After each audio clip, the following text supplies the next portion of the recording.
making pasta with grandma, dipping cookies in wine, and pairing balsamic vinegar with Parmesan cheese. This week, we're in Modena, Italy. Traveling the world to bring you delicious dishes, tasty beverages, and interesting experiences. This is the Destination Eat Drink Podcast on the Radio Misfits Podcast Network. I'm Brent Peterson. Welcome to Destination Eat Drink, the travel podcast for foodies. Destination Eat Drink is for foodies who like to travel and travelers who love to eat. And this week, we're in one of the world's finest foodie cities, Modena. But first, take a moment, rate and review the show. Your 5-star review on your podcast app helps other foodie travelers just like yourself find the show. And foodie travelers will want to check out my Foodie Travel Guide ebooks, especially if you're planning a trip to Italy in 2026. My latest one is to the city of Pescara, one of my favorite foodie cities in Abruzzo, where they take their coffee and pasta seriously. Get the Pescara Foodie Travel Guide or one of the dozens of others to Italy, Portugal, Spain, or Belgium, and many other places at buymeacoffee.com/destinationeatdrink. And thank you very much. Lori Sganzerla is an expert on the food and culture of Modena, a city in Emilia-Romagna, Italy, known for its aged balsamic vinegar and high-quality ingredients. Lori's a foodie tour guide for Taste Bologna in Modena at tastebologna.net. She takes hungry and curious travelers to the best spots in her city for delicious tastes and interesting stories. Not only does Lori give me a lesson in balsamic, she also tells me about Lambrusco, a wine that's been unfairly derided in the States, but is actually delicious. Lori also tells me about running into a world-famous chef at the market and gives me a lesson in local slang. That's always fun. Plus, Lori and I share our favorite bakery in Modena, and I'm starving, so let's eat. Destination Eat Drink.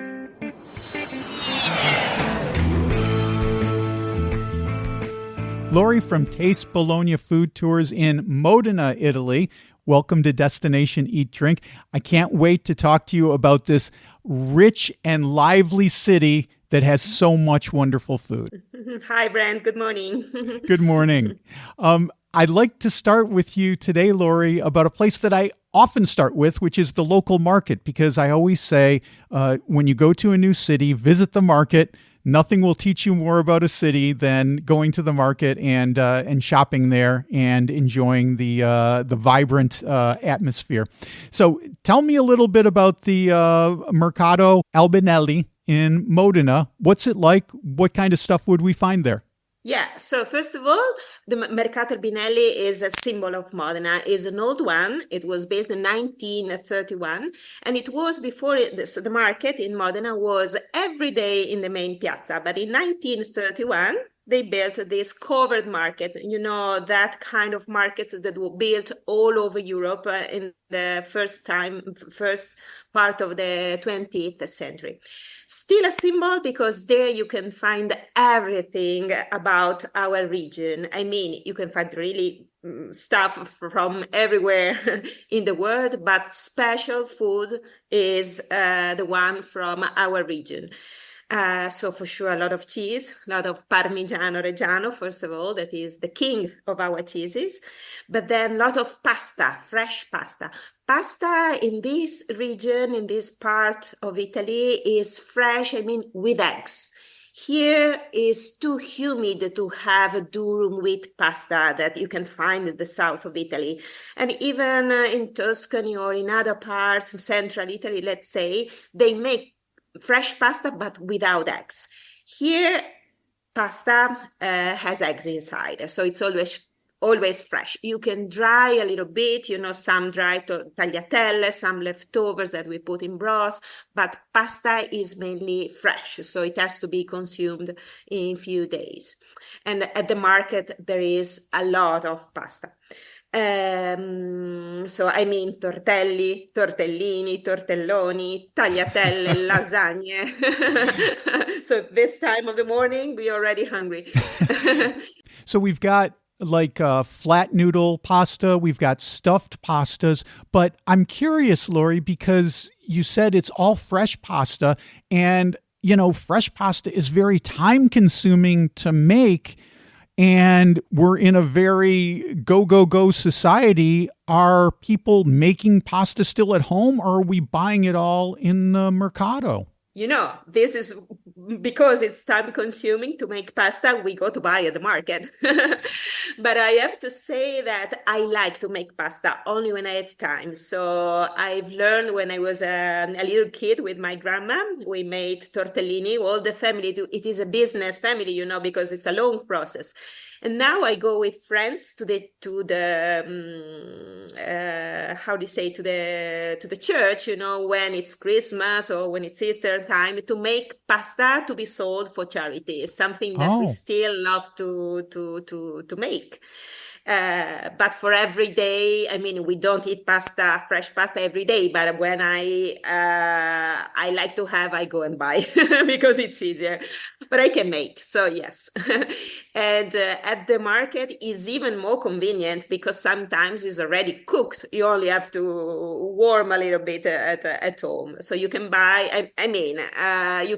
You can start from scratch, so you can buy the ingredients that are very, very good. For example, there are some stalls that sell good eggs, special eggs for pasta, special flours, special meat, and for tortellini. And so, yes, when it's Friday afternoon, morning, because in the afternoon it's closed. But when you go there, you see a lot of old ladies that go to shopping for the weekend. You mentioned that you don't use durum wheat. I think durum wheat is probably the wheat that most people, if they know about wheat, they know about durum wheat to make pasta, and it's used in pasta in the South. What kind of wheat do you use if you're not using durum wheat that would allow for better preservation of your pasta, of your fresh pasta? 00 flour. 00 flour. So it's not durum wheat, it's a normal flour. Well, normal for us, but it's good. Here around, there are still factories where they make good flour, especially for pasta. So, yeah. In the mercado, you'd go and you'd buy ingredients, but I also know this mercado has a lot of pop-up restaurants. What kind of places would we go in for a drink or a bite or something like that?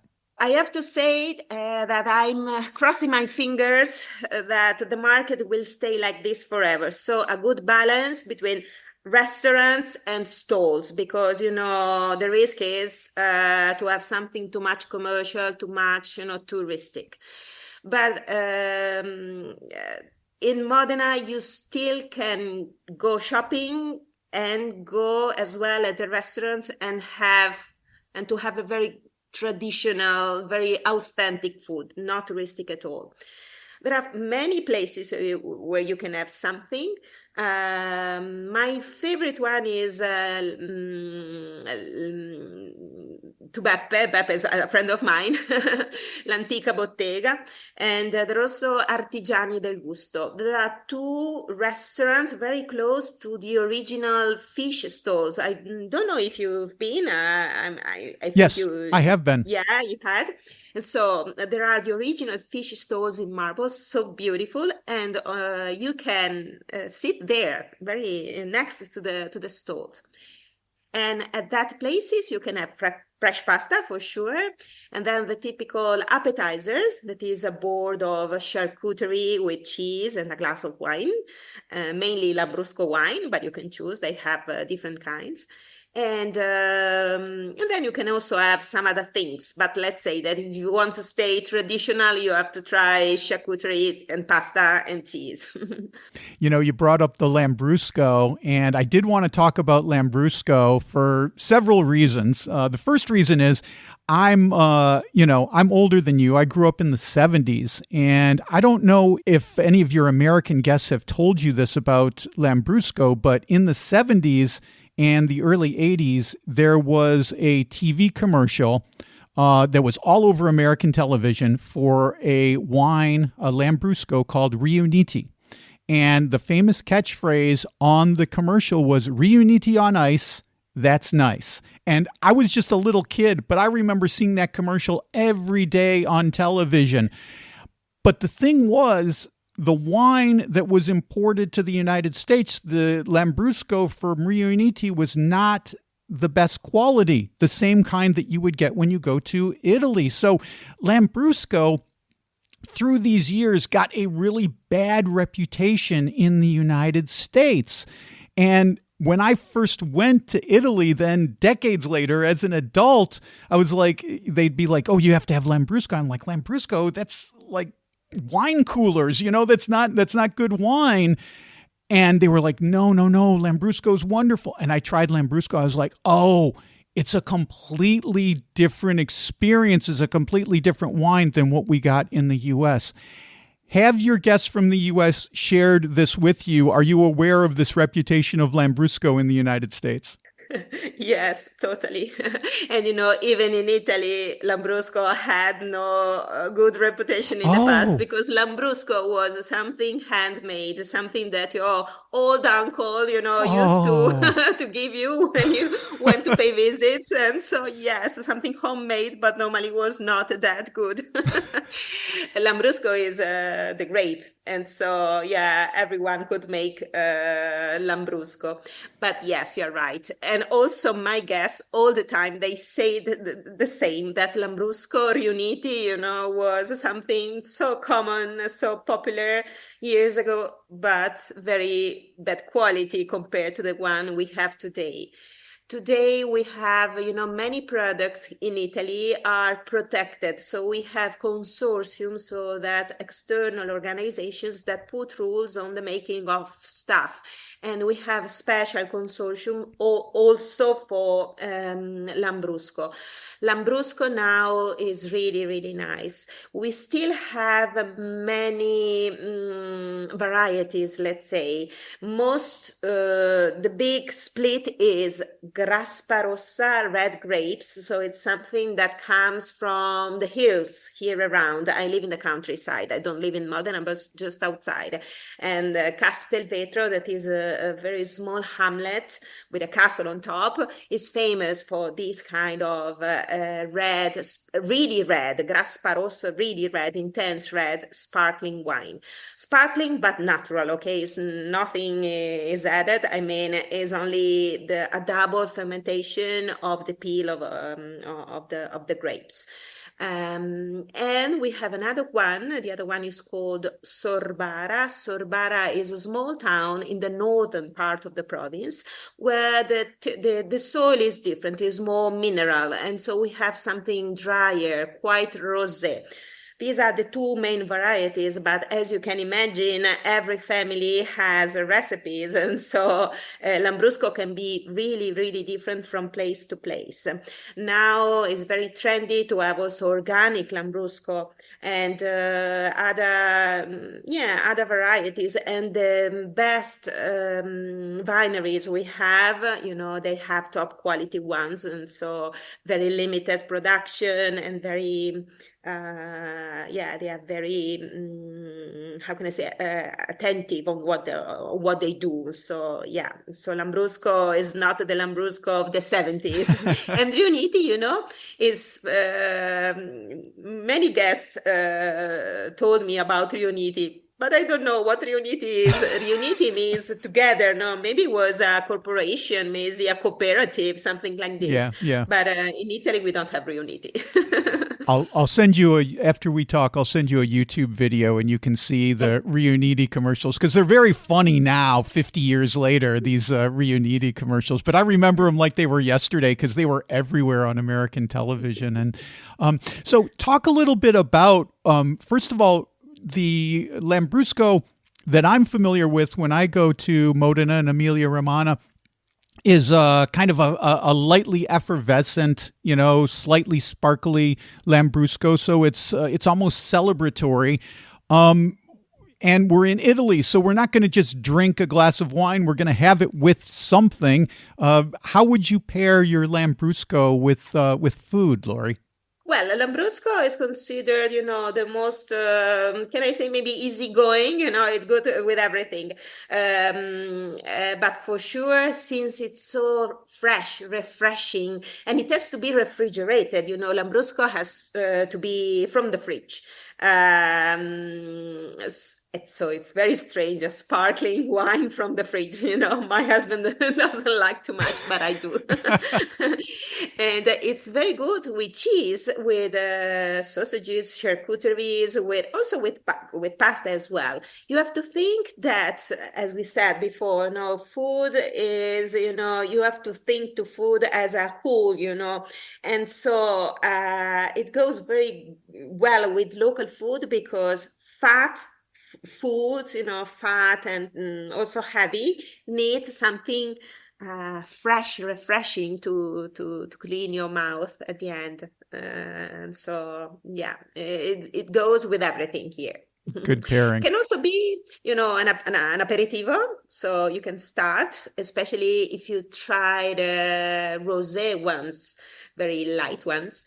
And also at the end, something that we like to do is to dip some kind of biscotti, hard, very crunchy, on in a glass of Lambrusco at the end. So it's something that my grandma used to do all the time.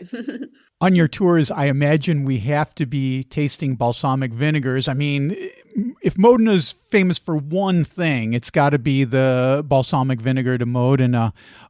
First of all, before we talk about the actual tasting, why don't you explain to folks what is balsamic vinegar? Because in grocery stores in the United States, there's balsamic vinegars on the shelves that are not really balsamic vinegars. They're mostly high fructose corn syrup and stuff like that. So first of all, before we get into tasting the balsamic, tell folks what is balsamic vinegar de Modena. Yeah.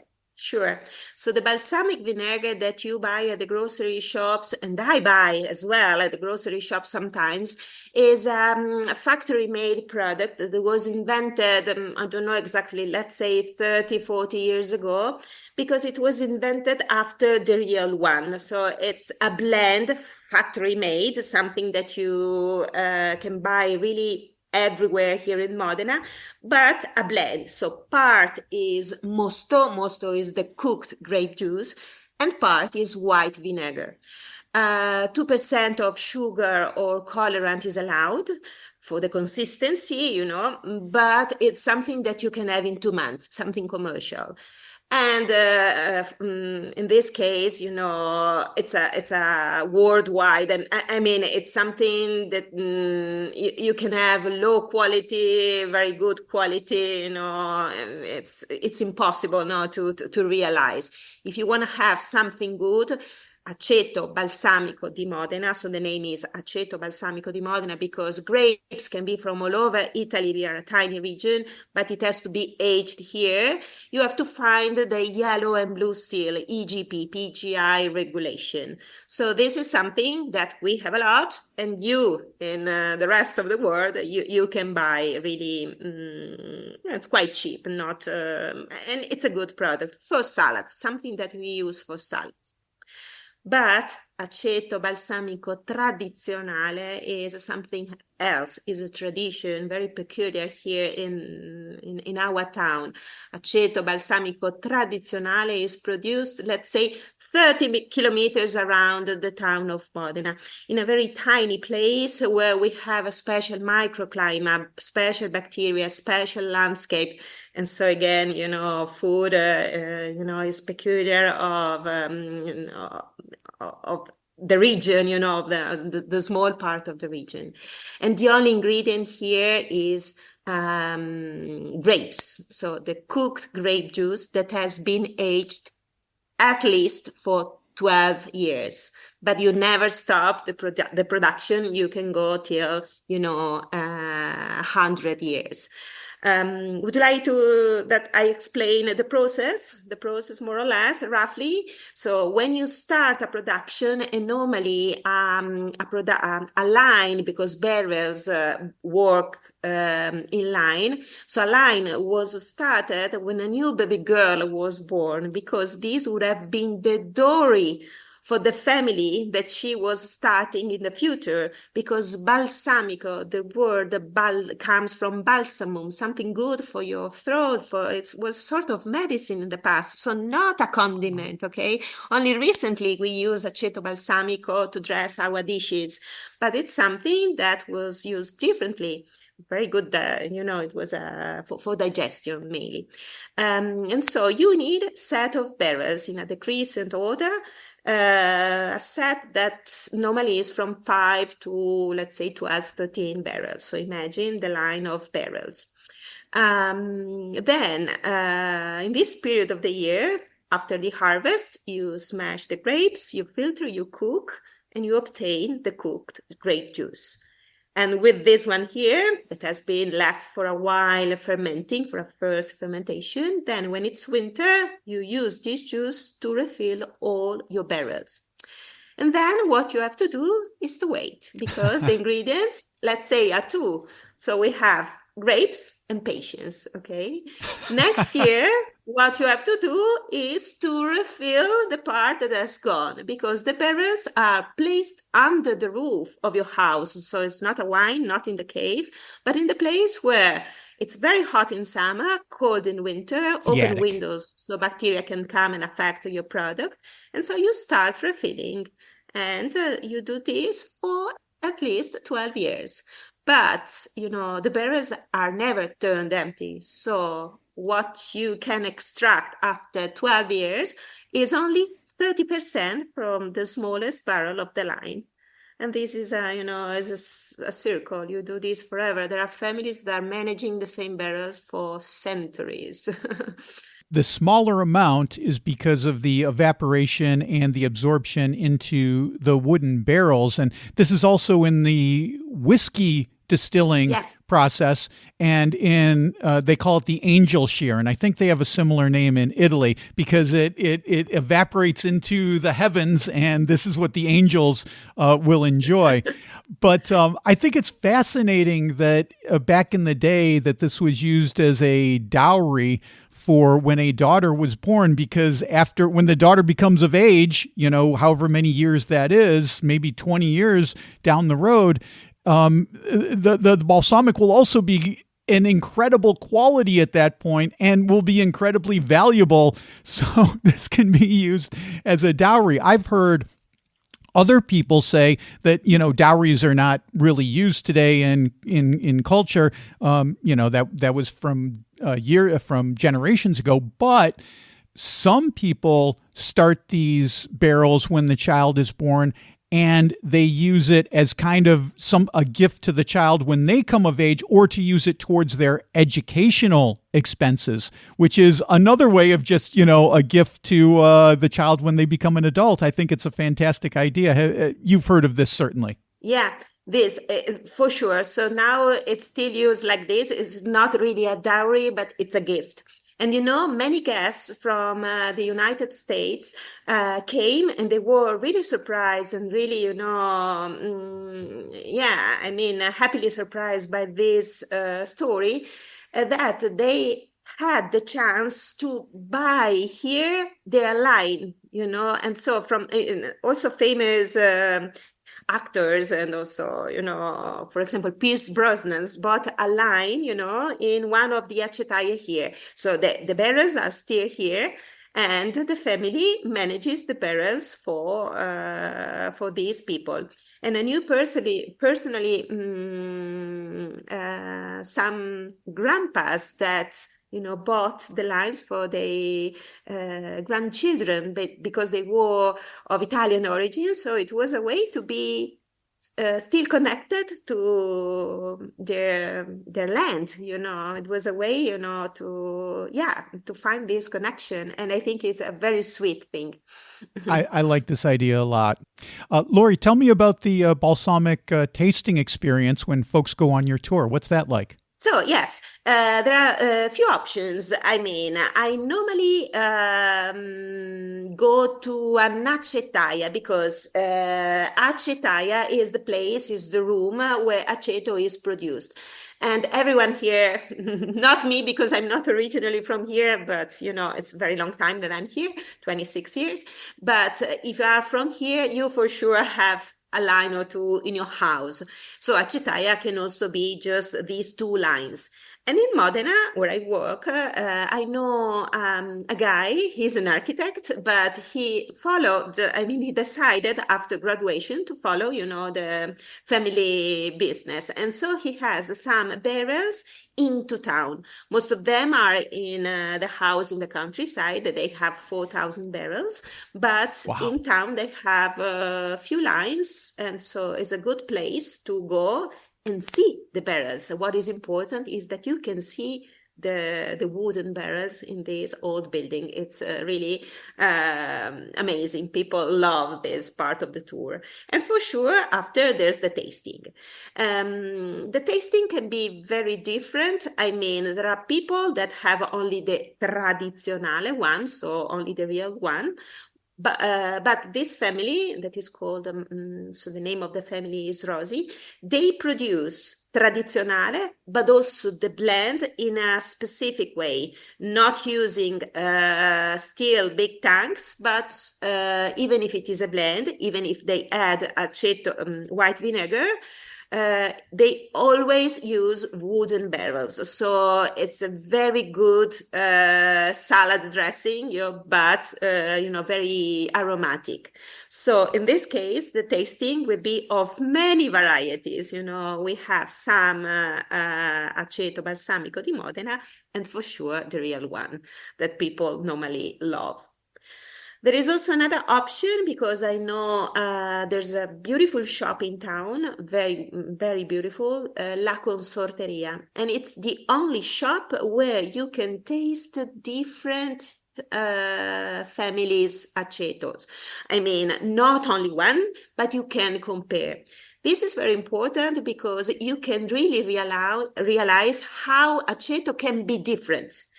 Because it's a product that is alive. You can imagine different barrels, different type of wine, of grapes that you can use, different aging, different places. Aceto can be produced in the flat area or on the hills. So the things that can affect the production are thousands. And in this shop, you can really understand, how people love to make their own product. For example, what I love to say is that if you use mostly cherry wood, for example, barrels, your final aceto will be sweet, while if you use juniper one, would be more aromatic. So the sweet one is good on sweet stuff, but juniper on meat will be great. So if your next question will be, how do you use it? Not for salads, no, for sure. If you produce, you can. But aceto balsamico is mainly used on drops, on your plate, on your already cooked recipe, and can be really anything. I mean, here people love to put some drops on bites of Parmigiano Reggiano, yes. But even here there are a few philosophies. There are people that prefer to have the very thick one on young Parmigiano, while other people prefer something, more acid on mild Parmigiano. It's always the mouth that decides.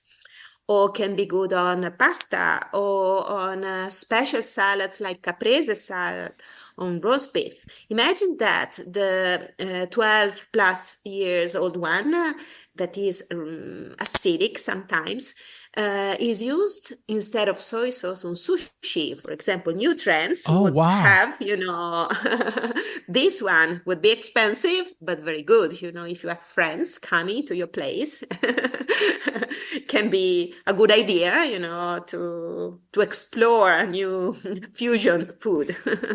That's super special. My favorite way is just to have a nice sweet drop on a scoop of vanilla gelato. Yeah. That's my favorite way. But you said something fascinating to me, Lori, which is I thought I was so sophisticated having my balsamic vinegar on a little hunk of Parmigiano Reggiano, but I never considered having different types of balsamic based on the age of the Parmesan cheese. I've got to up my game a little bit, I think, the next time that I'm trying Parmigiano Reggiano with balsamic vinegar. Yeah, you have to review.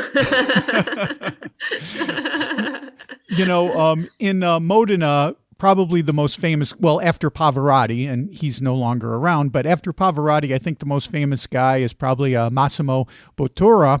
He's a world-renowned chef, and he's from Modena, and he's opened restaurants in Modena. He's done philanthropic endeavors in Modena, and I'm just wondering, from a celebrity point of view, do you ever see Massimo walking around town? Do you ever bump into him just on your daily walks or whatever? Yes, yes, I did few times. Well, many times. And it's quite easy to meet him if he's in town.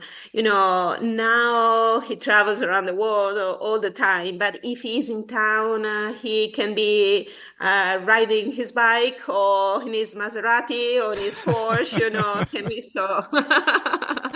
It was easy also to find him at the market, for example. And, I met him once. I was walking along the street and I've heard, someone saying, "Hey, vecchio," that is, "Hey, mate," It was him and an old friend that met, just in front of me. And this was really funny. But yes, he's famous. And,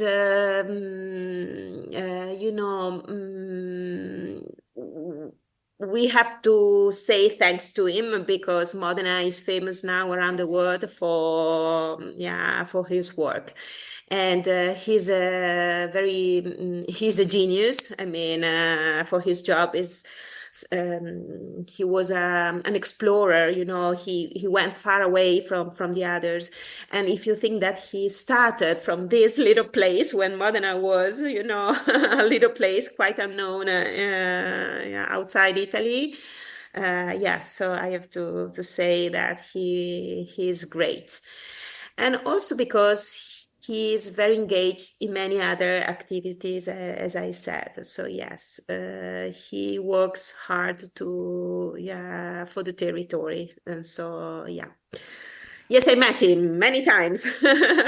Lori, I'm interested in something you said because I love language, and I especially love the Italian language, even though I speak it at about the level of a kindergartner.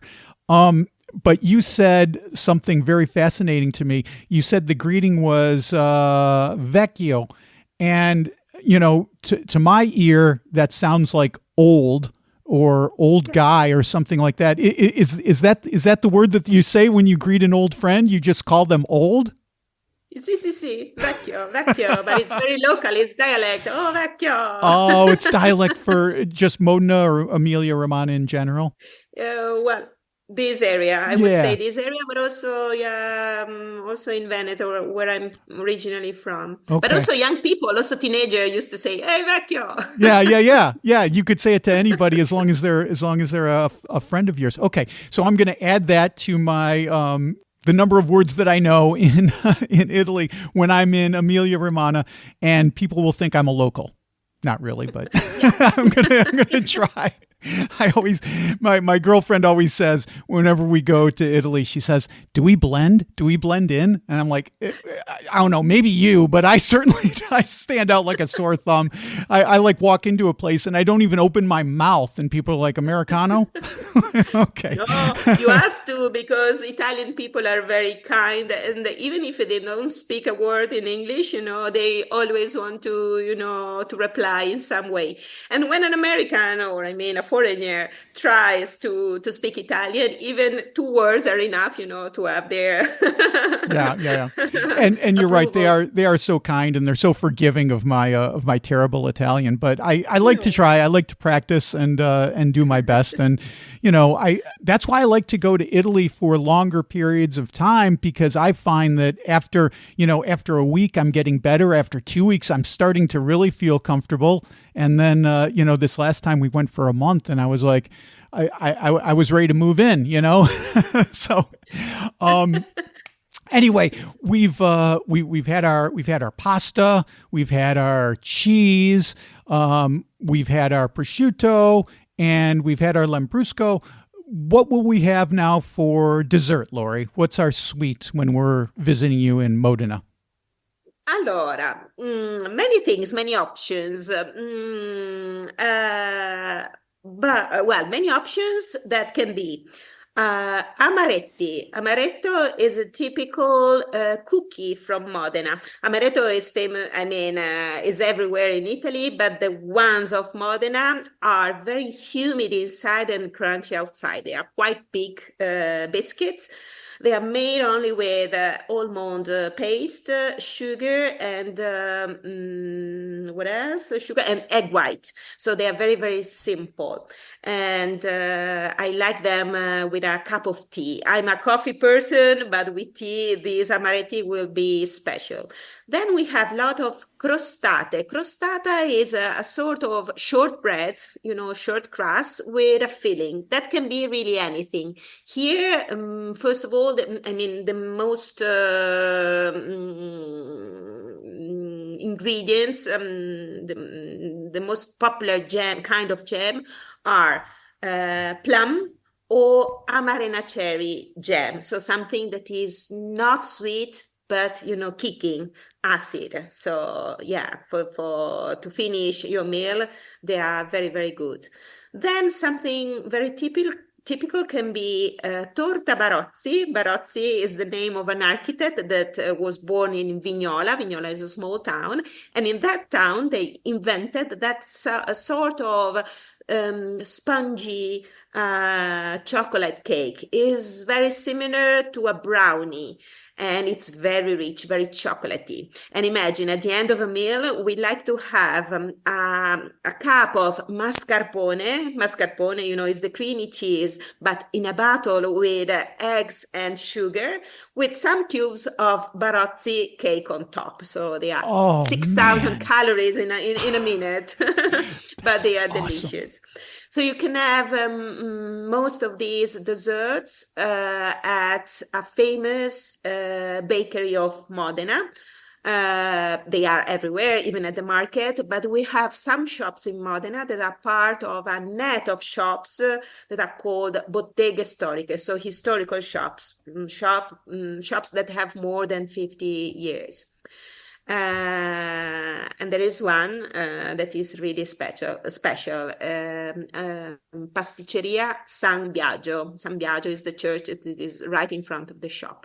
I've been there. That place is awesome. I love that place. I've been there. It's so good. It's so good. And I didn't know how great it was. We were just heading out of town and we needed a place to stop by before we caught our early train. And we just went there on a whim. And I was like, not expecting much. I was like, oh, this place is amazing. It was so good. And the people who, I don't know if they were the owners or not, but the people who saw us there and identified us as Americans, they were so kind to us and so accommodating and answered all our questions. It was I can't recommend that place highly enough.